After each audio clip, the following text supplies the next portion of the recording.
Hello there.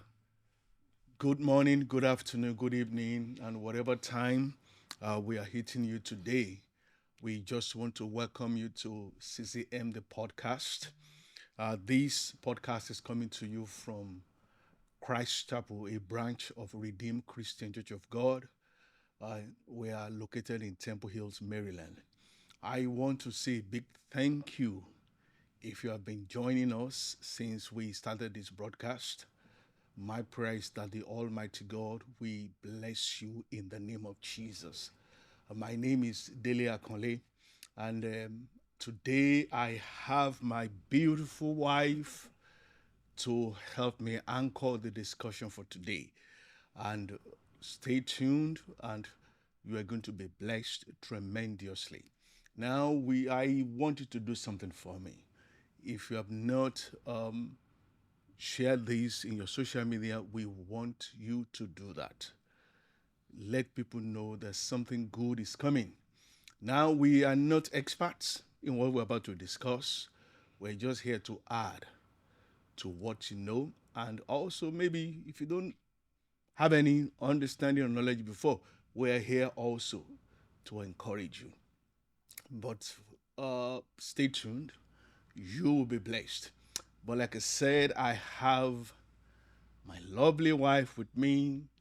She's a friend. She's a lover. She's my best part. The best thing that will ever happen to me.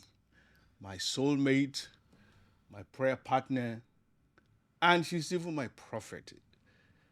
Today I have her on the show to anchor this section with me. Um, Let me allow her to introduce herself. Baby, 30 years of marriage. Yeah. 30 years and how many months now? Well, let's just say 30 years and counting. And counting. But why don't you tell our dear student, in case some people don't know who you are? I tell them a little bit of detail. I would love to, let me put her on the spot. Tell them a little bit about you.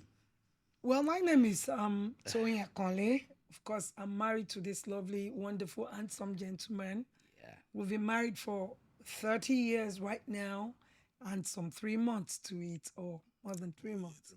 And I want to say that we're not expecting this, like my husband said, but 30 years has not been a joke. We've been able to learn and grow through this time of marriage. I'm the associate pastor of Christ Chapel MD, work alongside my husband. I'm an educator, school administrator. I'm also a writer. My book is called Singles in Preparation, which the Lord led me to write for singles, older singles, and even younger singles thinking about settling down into marriage. I also am a part of the children department in my church, and I love to see marriages grow, prosper. Both myself and my husband, we have another ministry called Making Memories. You know, so that's just about me. Yeah, on a light moment, 30 years and 2 plus years is, I think it's well over 3 months now, May 8th. And looking back, when we got married, May 8th, 1993, we never had a real honeymoon. Why is that? What really happened, to be honest with you?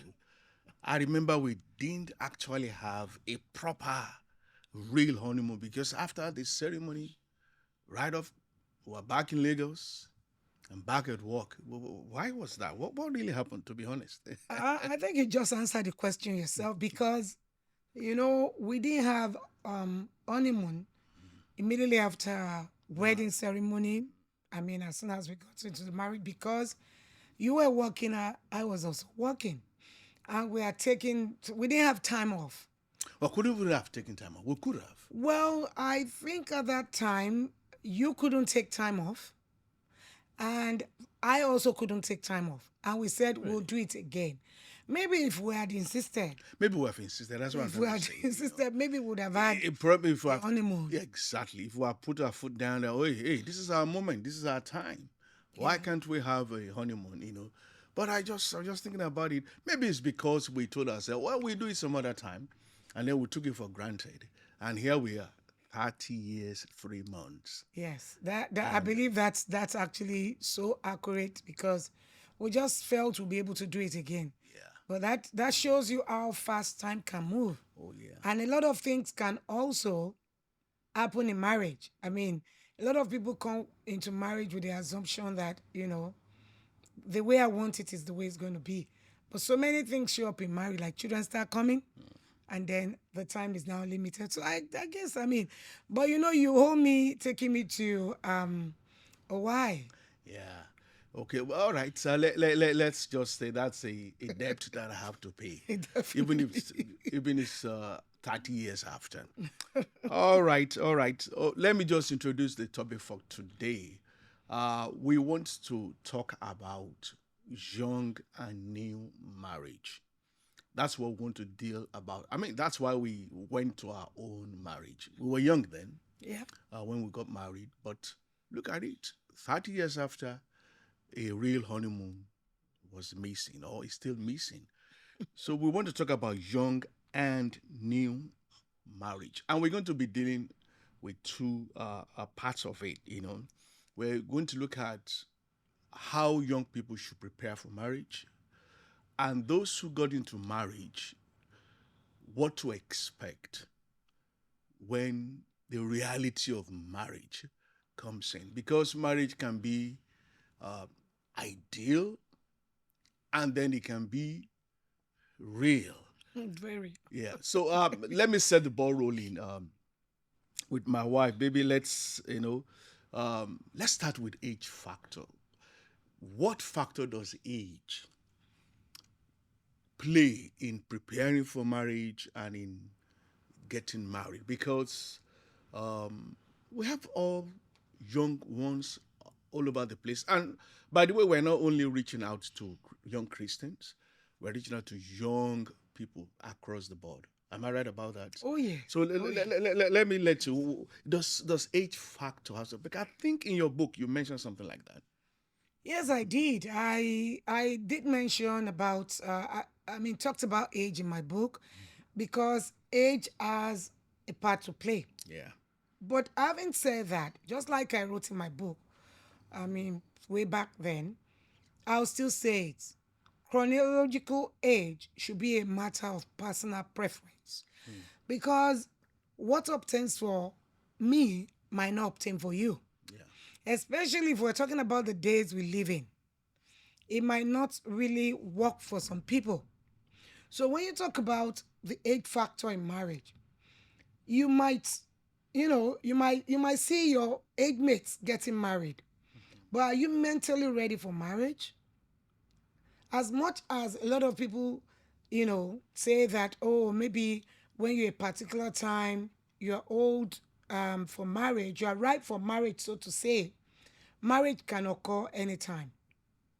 What matters so much is your preparedness, your mindset, the fact that you're ready for marriage.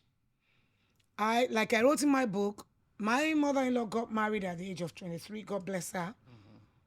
And when I was 23 years old, marriage was the last thing on my mind because I still had so many things to do. I wanted to achieve quite a number of things. And I tell you, I wasn't going to let marriage stop me from achieving those things before getting married.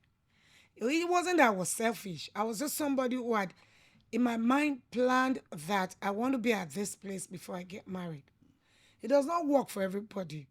There's another situation that I know that the young lady wanted to make sure that she finished her school, and the young man was pressing. But honestly and candidly, I'm glad that each and every one of them took the decisions that they took because today everybody's happy in their places. So, age chronologically is a factor because a lot of women wants to get married so that they can still, especially if they are thinking about having children, they want to have children, they do not want to wait too long before having children. But on the other side, you have to be sure because you can be 25, 23, and you're ready for marriage. You can be Yeah, younger. let You've me done jump. everything you need to do. Yeah, let me jump in there. When we say chronologically, chronologically, we're talking about the physical, everything. A Exactly. 23-year-old is ready. I mean, for Yeah. a lady. A 20-year-old is ready for a man. I mean, to deduce from what they say, that means, but mentally, emotionally, psychologically, you might not be ready. Yes. Is that what we're trying to say? That's what I'm trying to say. Exactly. You have to be sure that you can handle marriage. A lot of people, and no offense to women like me here, but most times a lot of young ladies wants to get married because their friends are getting married or because they feel the time is going.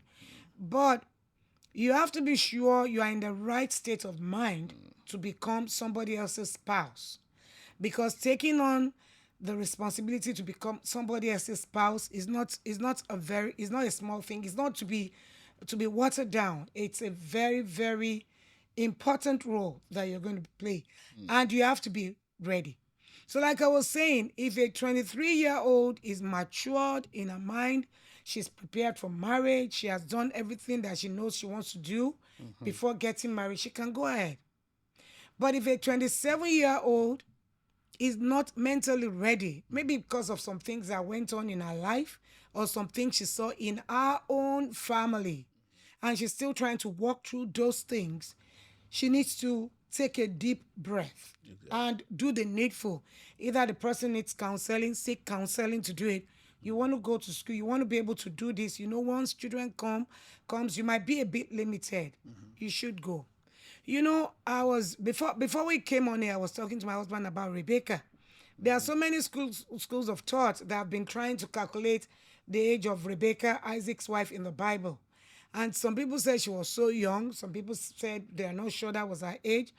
But the truth is that what she did when Eliezer, the servant of Abraham, came to look for a wife for Isaac, shows that she was ready for marriage, whatever her age was. She saw this man with donkeys and cattle and stuff like that, and decided that she will help him. And do you know how many gallons of water those things need? The camels needs to get okay when they are getting water. She might not have done all of that herself, but she drew the water for the well. That means she's been prepared by her parents, number one. She has also learned a lot, and she has prepared herself for marriage. So if you look at that, whatever the age is, because there's a lot of arguments about it, but whatever the age is, she was ready. Yeah. That means what we're saying is that really there's no ideal age for marriage. For example, I'm just trying to do a little bit of calculation here. I got married at 31, you know, for a man, to some, in some cultures, in some society, even to some circles, that might be a little bit late, Yeah. Mhm. because at 31, I know in some culture at age 31, you are nearing being an elder. When we're mission field, there's some places around Lokichokio, Lodu, and those areas.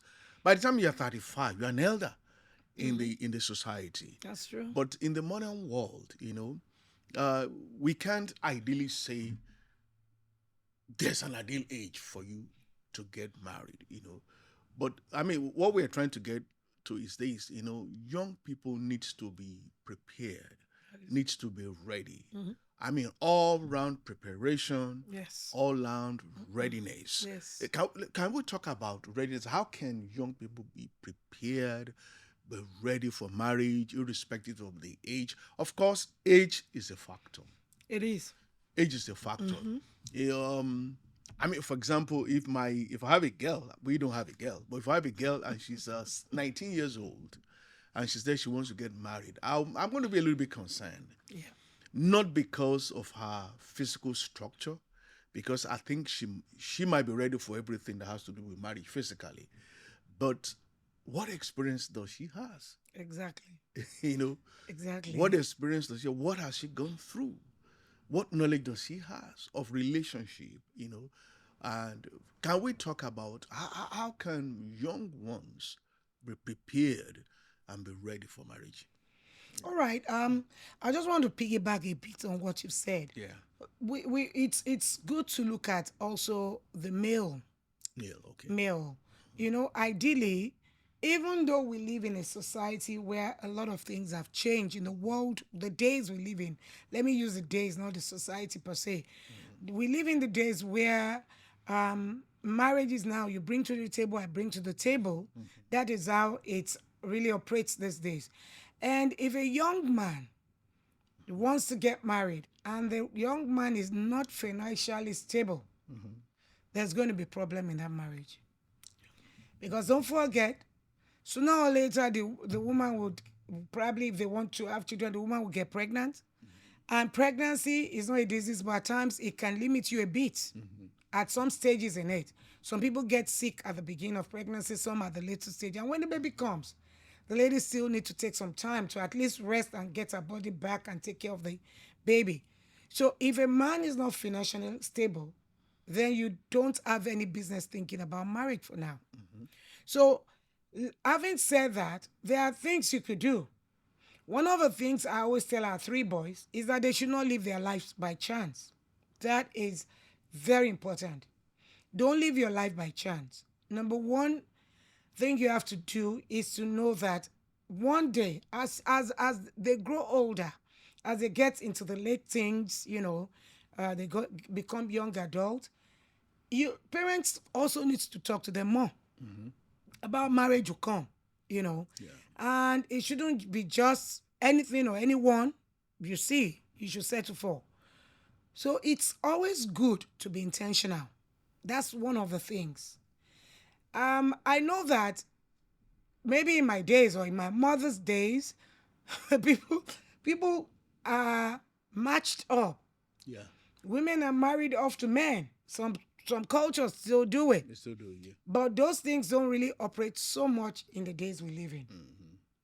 So you don't just get up one day and say, I see this person I'm going with. You have to be intentional. And this is one of the things that when we talk about it, some people are like, these things you can't know, you don't know, it might just happen. Yes, people say love is blind, but you go into your eyes, into a relationship with your eyes wide open. Very, very important. So being intentional is very, very important when it comes to getting ready for marriage. Being on both the female and the male side. Right. Being intentional is number one thing that everybody needs to do. And then you back that with prayers. Yes, being intentional is very.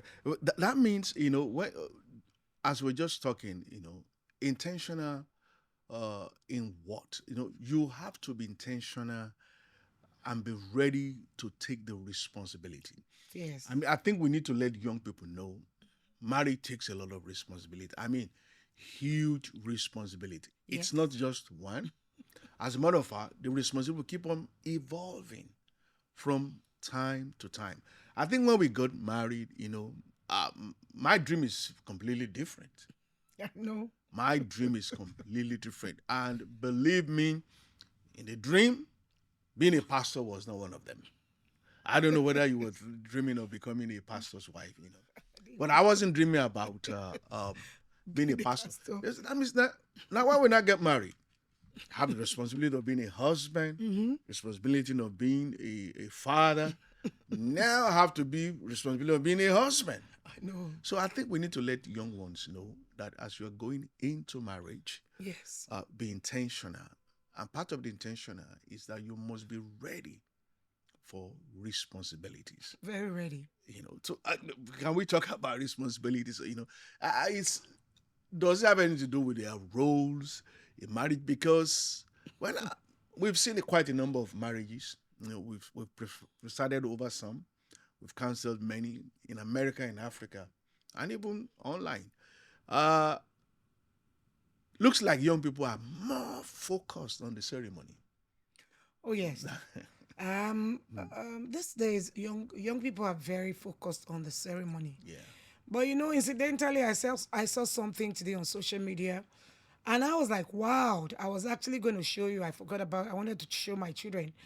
And this couple had gone to the park. They did their wedding at the park. You know, like the one where we had what the A weekend picnic. a Okay. picnic this Yeah. weekend. He had a big pavilion like the one we had, and they made it was simple. They didn't even do a lot of decoration. It was already green and natural setting. When I saw the guy walk, I was like, what is he doing? Is this a wedding? And the lady came in a nice wedding gown.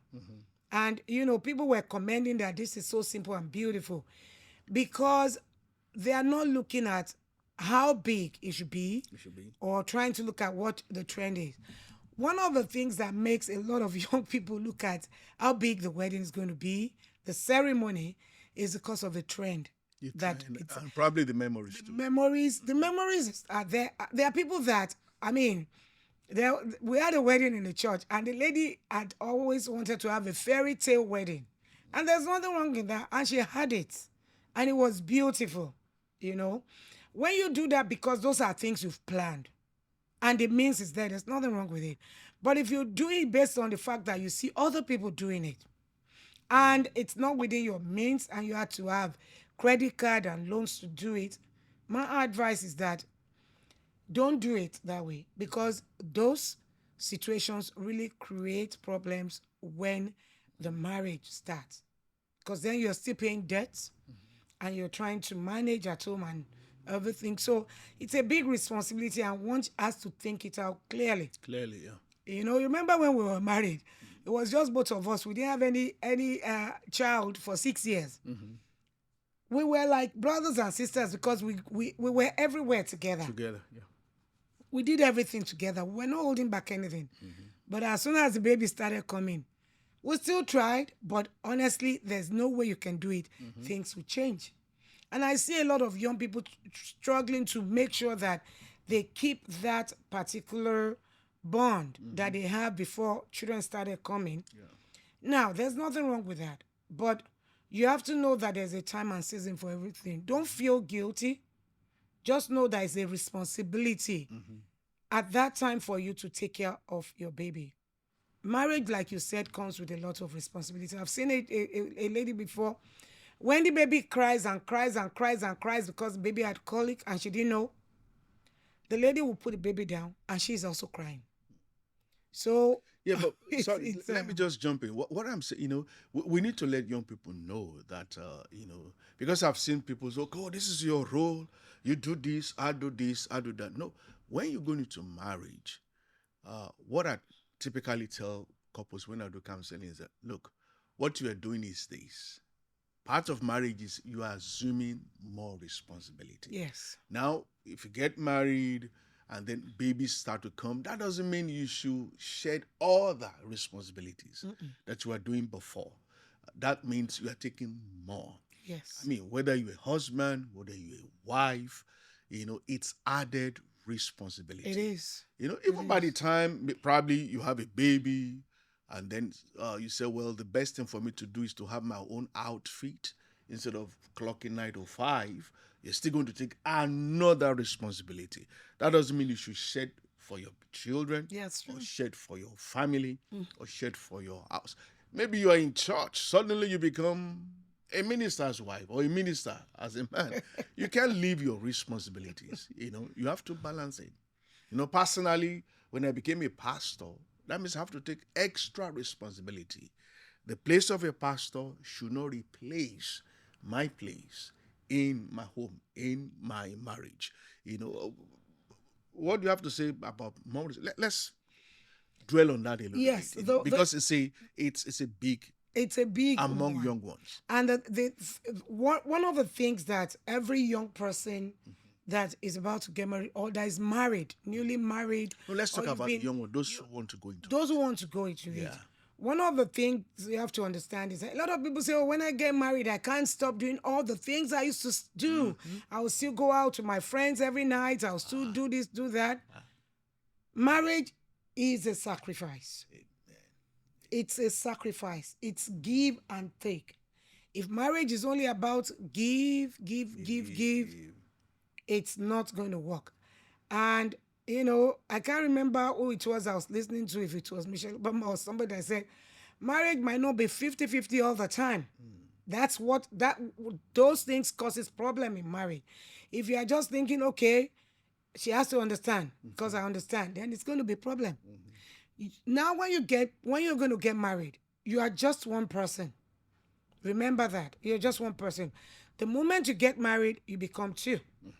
Like my husband said, you take the responsibility of your wife, and your wife also take the responsibility of the husband. That is, you take care of one another. One another. Shared responsibility. Shared responsibility, even before children comes. Yeah, exactly. You have to care for one another. Remember, before you married that lady or before that man married you, maybe it's the parents that has the responsibility of taking care of them. Or maybe they've been taking care of themselves alone. But now you have to take care of not only yourself, but the other person, and vice versa. That's the responsibility there. Exactly. You can't say, I'm too tired, so I can't even be there for you. No. You can't say, I'm too worked up at work, I can't be there for you. You have to be able to separate some of the other things you do now with your home. It's your home. And like the people that says, oh, my friends are my friends for life. It's good. If you have very good friends, that's fine. If you have friends, nobody is saying put them away. But the reality of it is that now the time that you used to spend with those friends, you have to divide it between your friends and your spouse. And before you know it, nobody even needs to tell you. You find out that that time spent with friends will start dwindling bit by bit because of the new responsibility you've added to it. You will still hang out with them, no doubt. You will still do everything with them, but it will dwindle. So it's always good to be ready for this. Yes. Yeah, that's it's very, very good to be ready. There's for something I want to jump on, now I'll come back to it. But before we say that, one of the things we failed to say is, please, if you have a comment, Oh yeah, if you have a question, drop it in the chat box, and we're going to respond to it. Our time is fast spent, and I think we need to continue this in 2 weeks' time. Today, but I want to jump on what you said, and that is very significant, and to help young people there who are looking to get married. And by the way, what we're talking about also applies to other people. yes, Maybe you are late in getting married, or maybe you're a second timer. It applies. I want to dwell on that sacrifice. I think that was one of the challenges the young ones have. It's hard for them to understand the concept of sacrifice in marriage. Yes, in marriage. You mentioned 50-50. That sacrifice is not 50-50. it's not. It's 100%. Yeah, You give 100%. percent You give 100%. And as you are giving, just like the Bible says, when you are giving, actually you are receiving. If I give 100%, you give 100%, actually we are receiving. I'm going to say young ones need to be prepared for this. We need to prepare young women's mind for this. You are going to marriage, you are going to serve. Like you mentioned, friends, there might even be a time you have to cut off some friends. very true. You have to cut off some friends. It's part of the sacrifice. Sometimes you have to cut off ambition, cut off dreams, and what have you, but in essence, what we're saying is, be intentional, just like Pastor Toyin have said, be intentional. And the intentional one of it is you have to know that you are going into a relationship that involves a lot of responsibilities. It's, okay. Excuse me. So I don't know. Excuse Do me. you have any other uh, area you want young ones to be prepared? Okay. One of the things I also want to say to young ones is that it's always good to know yourself. Fantastic. You need to know yourself, and you need to know there's this thing we call SWOT analysis. It's very, very good. It's not only for business people, it's for everybody. You know your strengths, you know your weaknesses, and so on and so forth. Now, if you know that some things are your weaknesses, it's always good when you begin to seriously become intentional about getting married, thinking about getting married, begin to think about what you can do about those weaknesses. If you're somebody that you know you're always angry or pissed off at every little thing that is done to you, you have to start. You have to start right now to begin to look at that. Let me say this. When we got married, I didn't know how to take, what is it called?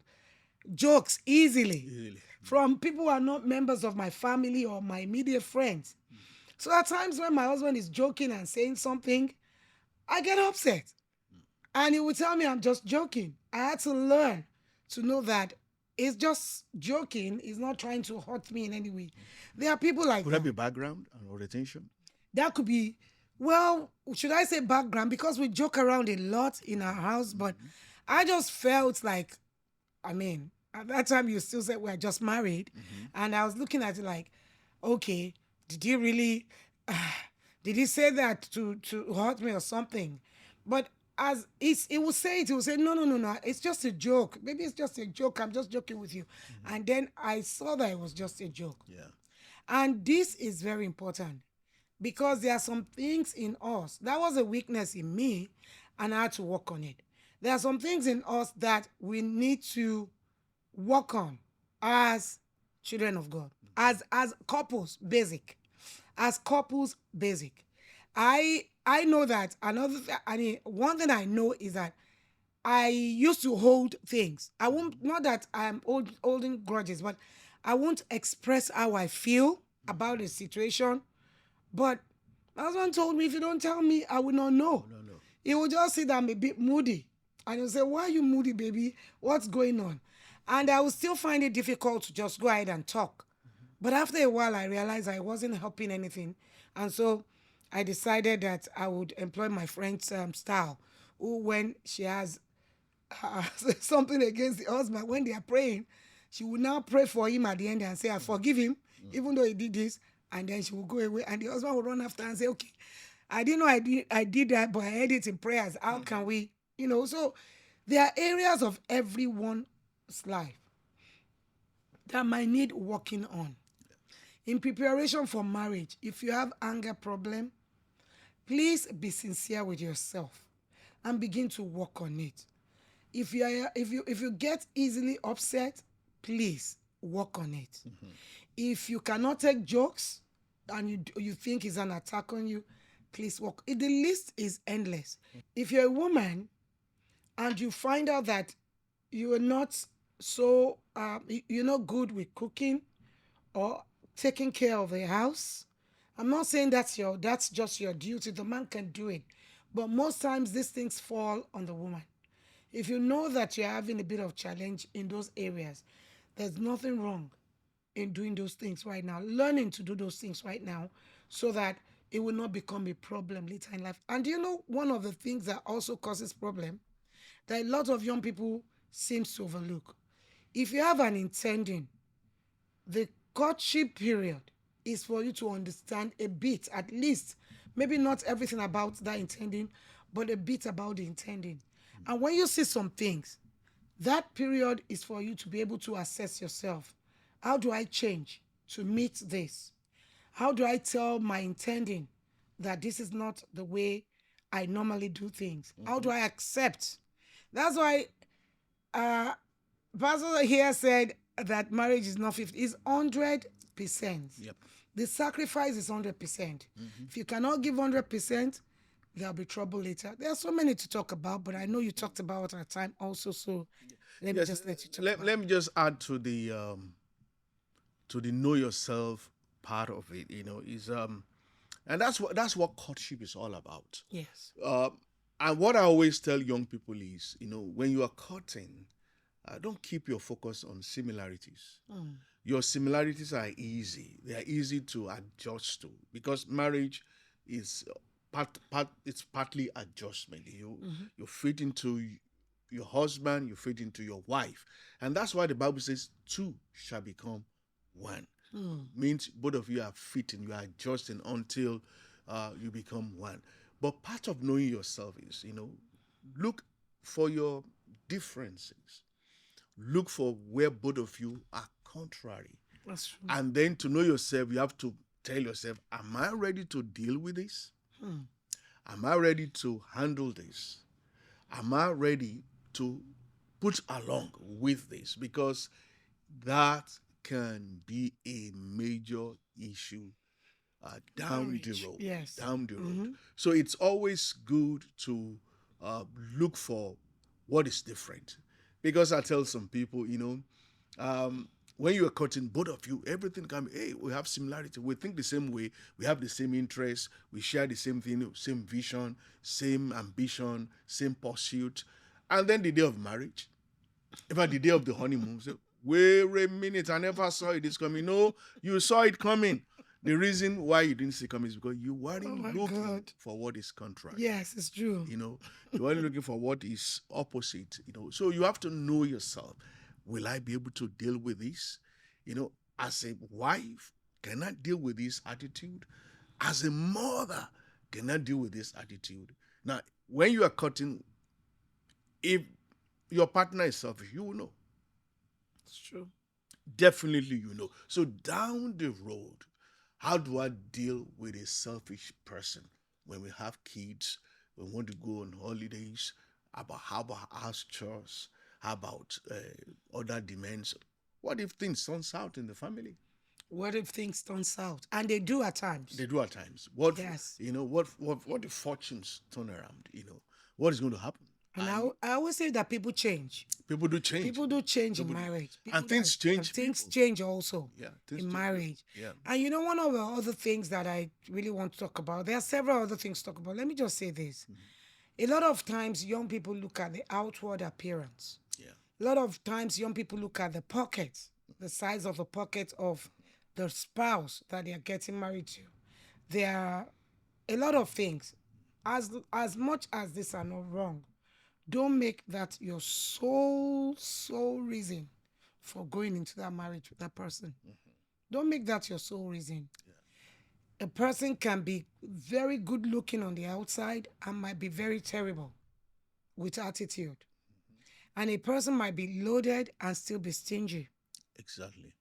And a person might be loaded and just believe that, okay, because I'm very loaded, you are my property.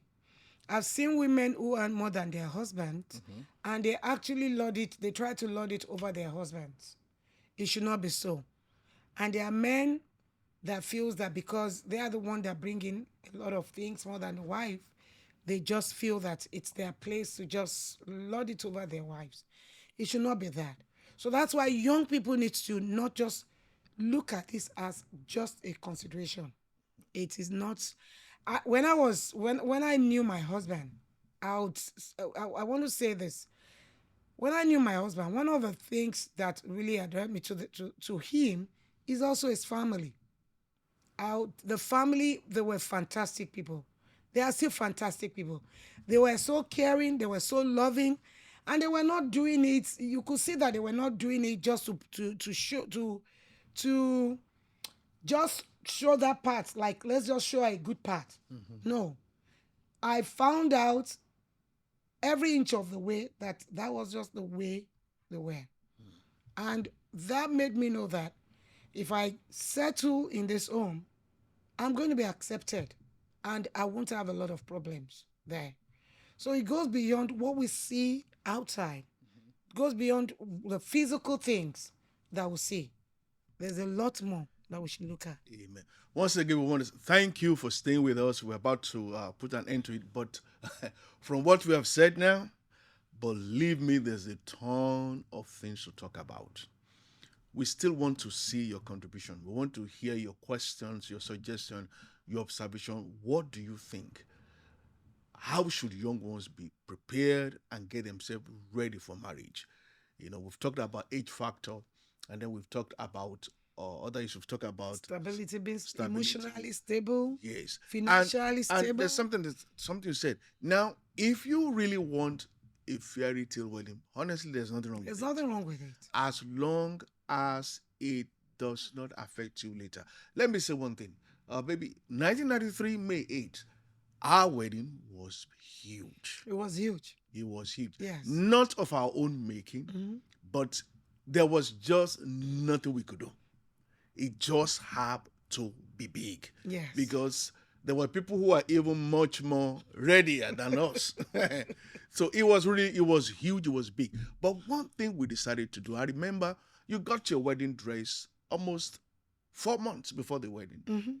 Everything we're going to, by the time it was 2-3 months to the wedding, there was nothing anymore. We just got prepared, and on our wedding day, I remember vividly, we had no single debt. After the wedding, no single debt. That I'm very proud of. Yeah.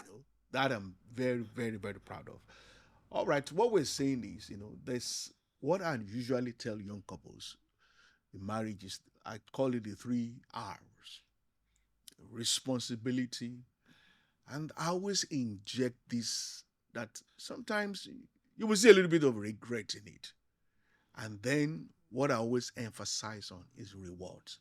Oftentimes, young people, we don't tell them about the rewards. Like we always ask them, oh, what are the things that you think can make you not to go into marriage and all those stuff? But if you compare it with the rewards are enormous. Exactly. Rewards are incredible. It's true.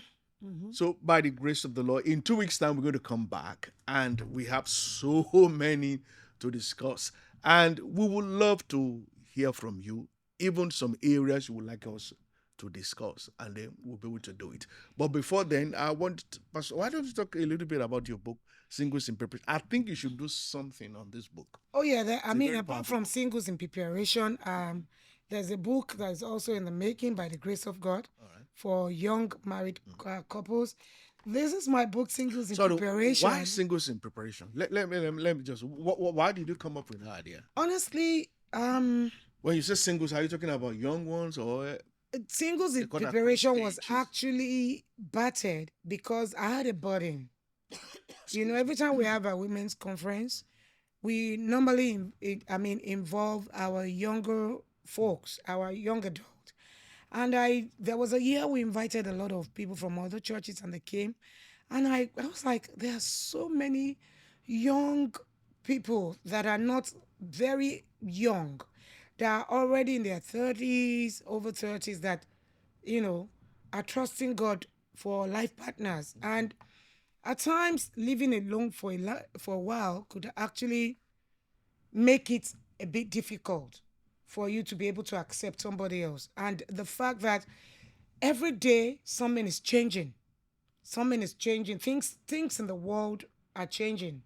Generations comes and go. And I realize that people need to know exactly some of the things they need to do if they are planning to get married. And so Singles in Preparation was battered. It's a very good read. Honestly, I can tell you that. And you glean a lot from it. We have so many topics that when we begin to look at these things, it really will benefit you. And a lot of copies were sold of this book. But we are here today not to talk about, selling of the books. But one thing I want to say is that if you have questions, since this is a podcast, you can write us a letter or you can write a question. The email is going to be on the email is going to be there on the screen. Please write us. You can make it, not so that people can read. We don't have to know who is writing us. You can make it anonymous. You can make, that's the word I've been looking for, anonymous. You can make it anonymous so that we don't have to know where it is from. All we just want to do is to be able to share what God has helped us with in our marriage for this past 30 years. And don't hold back. It could be anything. Please write us. We'll read it and we would come forth and answer your questions as much as we can answer. Yes. All right. Thank you very much. You want to close us out? All right. We want to say thank you once again for staying tuned, for watching this broadcast. We want to encourage you, please let your friends know about CCMD podcasts. And right now we're doing it every 2 weeks. As soon as we can, we'll move it closer so that you can glean more out of it. Thank you so much. And I want to say a big thank you to my darling husband for this podcast. It's always awesome being on the same program with you. And until next time on CCMD podcast, my name is Toyin Akanle. And my name is Dele Akanle. God bless you. Thank you. Bye.